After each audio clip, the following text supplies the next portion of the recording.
Greetings all, this is Nick from Those Hairy Gamers, and welcome back for a new topic. Today we're going to be talking about Magic the Gathering, because it's also a game that I'm heaps into. With me here today is Justin from Those Hairy Gamers. Say hi, Justin. Hey. We have a new set coming out. It's Command 2017. It is indeed coming out late August, I believe. Sean Connery's birthday. August 25, of course, the day I can never forget, because you just think of Sean Connery saying it, and there, it's done. August 25. Yes, it's coming out in August 25. And this is a set for the format Commander, which is kind of a more casual version of the game, where you play with a 100-card deck, and you have one of each card, rather than up to 4. The theme of this set is going to be tribal, so we have one deck on 4 different tribes within the game. Today, we got our first batch of spoilers, and this is all about the Cat Tribal Commander deck. So without any further ado, let's dive right into the cards. The first one we have is the Commander, which comes right in the front of the box. Arahbo, Roar of the World. Costs 3 generic, 1 green and 1 white. Legendary creature, Cat Avatar. Eminence. At the beginning of combat on your turn, if Arahbo, Roar of the World, I love saying that, is on the command zone or the battlefield, another target cat you control gets +3/+3 until end of turn. That's friggin' awesome. Whenever another cat you control attacks, you may pay one green and white. If you do, it gains trample and +X/+X until the end of turn, where X is its power. That's awesome. That is awful. Like, for me, this guy is going to be the default commander. He really combos well with cats in general. Cats aren't always that tall in terms of power and toughness, so this guy is a nice buff. It means your 1-drop on turn 2 can turn into like a 4/4 or whatever if you have like a basic 1/1 1-drop. So you're getting a lot of value out of him right away, even if he's not in play. I like it. I think this guy is going to be the default go-to commander. It's him or one of the new ones that was just released. There's 2 that I like for the Cat Commander deck, and he's certainly very powerful. Eminence is a very powerful, and especially on this card, very interesting ability. And that's what these decks are really trying to do. They're really trying to bring that tribal aspect into the game of Commander and saying, hey, we can now build decks with these different tribes because we're going to give you cards specific for Commander to make it work. Traverse the Outlands. Search your library for up to X basic land cards, where X is the greatest power among creatures you control. Put those cards onto the battlefield tapped, then shuffle your library. Now this card is a sorcery, and it costs 4 and a green. Yeah. 5 converted mana cost sounds right for this. How do you feel about this? It could be really powerful. You have this card and your Cat Avatar. You're making something... I see what you're saying. Like any sort of basic low-level cat can be big enough to make this work. I agree. Right off the bat, this combos so well with that first commander we looked at. And even in general, like in green commander decks, green go pretty tall as it is. So it seems to make a lot of sense to me. It's an interesting card, and it's a good card. Okay, the next dude we have is another cat. We have Balan, Wandering Knight, costs 2 generic and 2 white.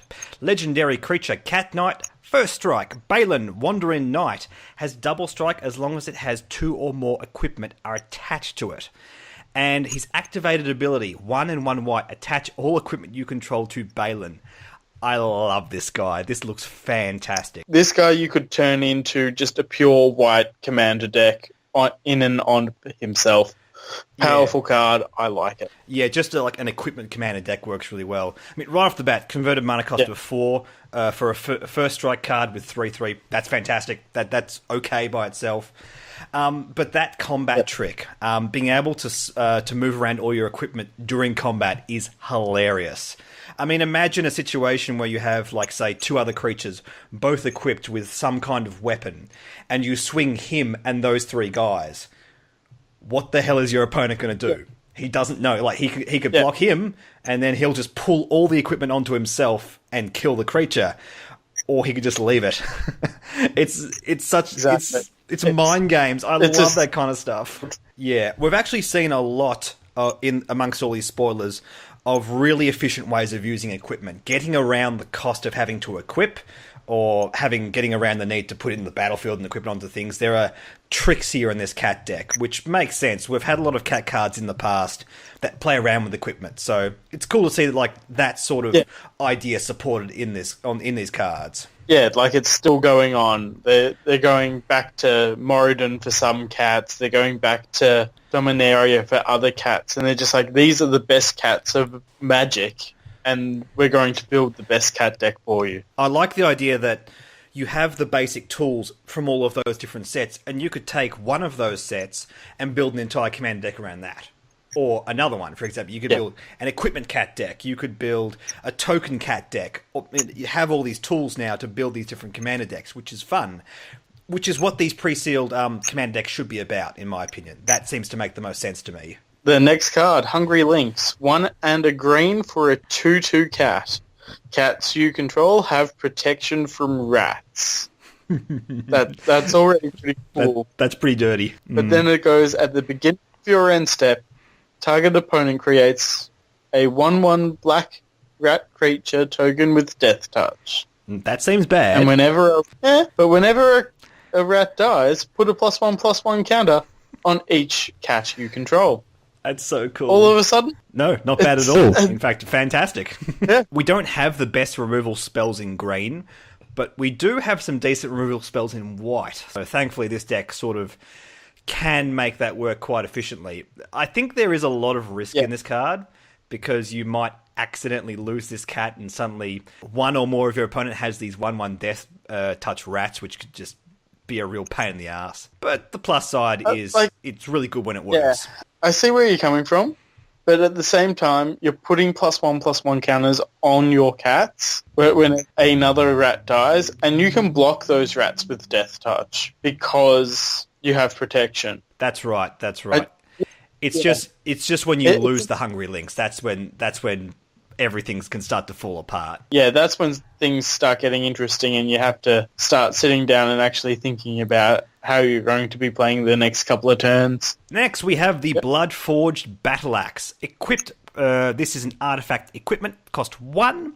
Whenever equipped creature deals combat damage to a player, create a token that's a copy of Bloodforged Battle-Axe, and equip for 2. That's awesome. This is really cool. I'm imagining situations where there's just copies and copies and copies, and each of the copies make copies and copies and copies, and suddenly you didn't realise it only cost 1. This card is good. And this deck has tricks. Yeah. It has tricks to get equipment onto your creatures faster. You might not have to pay that equip 2 cost. So for a 1-drop that might go straight onto a creature and then start copying itself, that's nice. That's just powerful. This could be so disgusting. Stalking Leonin, 2 and a white. It's a cat archer, which is a bit flavorful. I like it. And when it enters the opponent, secretly choose an opponent.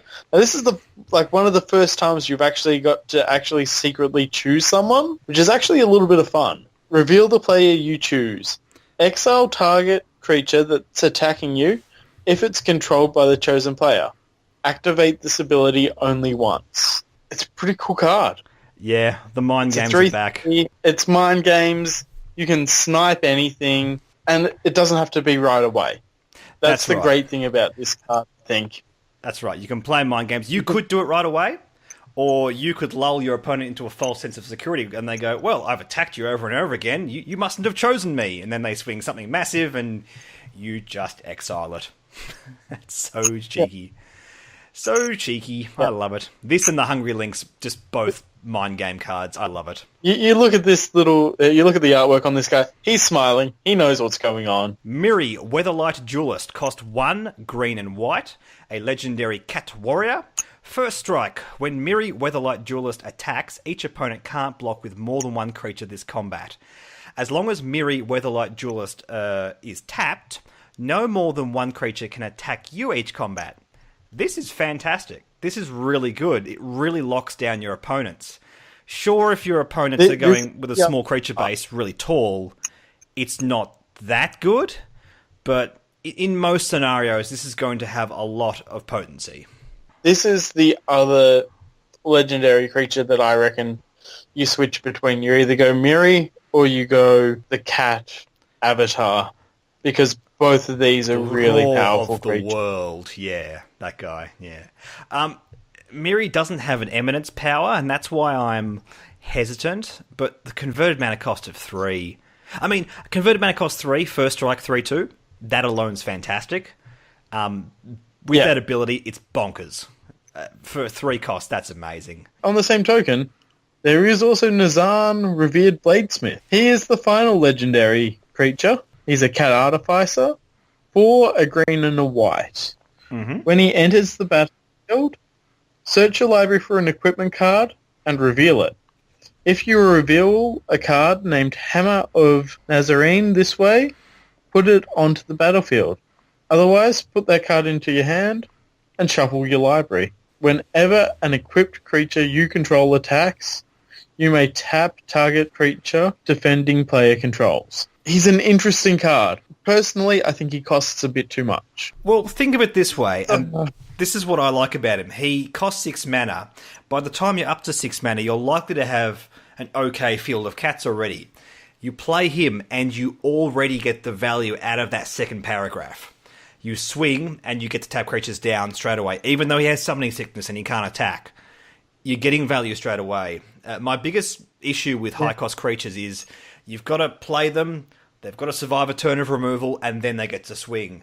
At least with him, we get a lot of value out of him straight away. Pulling that artifact out, putting an artifact in your hand, I mean, either way, even if you don't go for the legendary artifact, it's still powerful.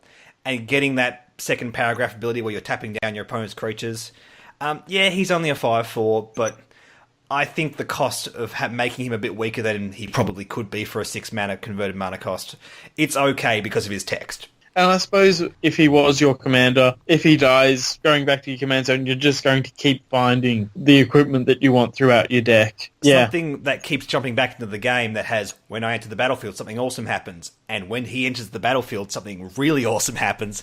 He's pulling out a card every turn. He's expensive, so maybe bouncing him to and from the command zone might be a bit costly. Expensive, but potentially quite fun and janky. Let's put it that way. Speaking of the hammer he so desires, the Hammer of Nazan, the next card that's been revealed. It has a converted mana cost of 4 generic, a legendary artifact equipment. Whenever the Hammer of Nazan or another equipment enters the battlefield under your control, you may attach that equipment to a target creature you control. The efficiency of using Nazan as your commander, playing him, pulling the hammer out, immediately putting it onto a creature, and then saying, okay, and from now on every other equipment comes in straight onto a creature. That's so powerful. Let's jump back to Balan. Let's think, well, now all these artifacts are coming out and being equipped to your creatures immediately, and you also have the combat trick of pulling them all into Balan as much as you want. Think of the versatility of equipment decks. I mean, it's getting ridiculous at this point. Arms Collector. He's collecting arms. 3 and a white for a 3/4 with flash. If an opponent would draw 2 or more cards, instead you and that player each draw a card. It's interesting. It feels more blue than white, in a way. You draw these? No. We both do this. We'll both try and, slowly build up. You don't get all of it, you get some of it, and I get some of it. It's fair. That is fair. But that is very fair, Justin. You're a very fair man. That constant ability throughout the game, it doesn't really have much comboing with the rest of the cat cards we've seen today, but it's strong. It's really, really strong. It's going to be really good against some decks and pretty useless against others, but at the end of the day, if it's not going to affect your opponent too much, it's still a 3/4 with flash for 4. The last 2 cards we have to look out for is a couple of cards that were spoiled in the last few hours. Now, things are a bit weird for us because we're in Australia, so we basically wake up first thing in the morning and see this entire batch of cards that were spoiled. So these ones are basically quote-unquote for tomorrow's batch. But let's have a look at them anyway because they're relevant to the cat deck. We don't know if they're going to be in the cat deck. There's a very high chance they will be. The first is Herald's Horn, and this actually could be any of these decks because it's a very strong tribal card. It is a 3-cost artifact. As Herald Horn enters the battlefield, choose a creature type. Creatures of that chosen type cost 1 less to cast. Ooh, I like that. At the beginning of your upkeep, look at the top card of your library. If it's a creature card of the chosen type, you may reveal it and put it into your hand. So yes, this card is tribal all the way. It's a commander-only card. We're not putting it in modern, so we can't get too excited about it, but so many commander decks are tribal, and this is an auto-ad for tribal commander decks. I can't see a reason not to play this. I mean, we've already seen one of the spoiled dragon commanders that says all your dragons cost 1 less to cast, and that's with Eminence, so it doesn't even have to play him in the first place. With this, they cost 2 less to cast. I completely forgot about that card earlier until you just said it then. That is ridiculous. Dragons costing 2 less is just scary. Summon Kindred. 5 green and a green. Instant. Choose a creature type. Reveal cards from the top of your library until you reveal X creatures of the chosen type, where X is the number of creatures you control of the chosen type, and then place them onto the battlefield. Shuffle the other cards revealed this way into your library. Yeah. Other than a complete mouthful, it's amazing. You read it and go, hang on, what was all that? You read it again and go, oh wait, I get it now. This thing is bananas. Pretty much. I'm hoping it comes in the cat deck. It might theoretically come in the dragon deck, but it seems like a strong card for the cat deck. Particularly, this follows the archetype of cats of creating lots of tokens. If you can get, 5 or 6 cats down in the field, you're having a good time. 7 mana seems to be that point right now in Magic where this is a card that's going to swing the game in your favour so hard, and you should be winning after you cast 7 cost cards. I know in Commander that's not as true because the games go longer. It's still going to change the game drastically. That's right. Especially you've got like a Pride Sovereign or something, you've tapped it to create 2 more cats. All of a sudden you're just sitting there going, well, I've at least got these 3 cats on top of all the other cats that may be sitting on the field. It is very dependent on the creatures you have on the field at the time. Magical Dreamland, you're sitting there going, okay, I'm just winning even more now. I like Magical Dreamland. It's one of my favourite places. Anyway, that was the cards revealed within the last 24 hours. It's very late here in Australia. Me and Justin have to go to bed, but by the time we wake up, we're going to get a whole slew of vampires spoiled, and we'll make another video and, reveal it all to you guys. In the meantime, I'll see you guys in the next video. Bye.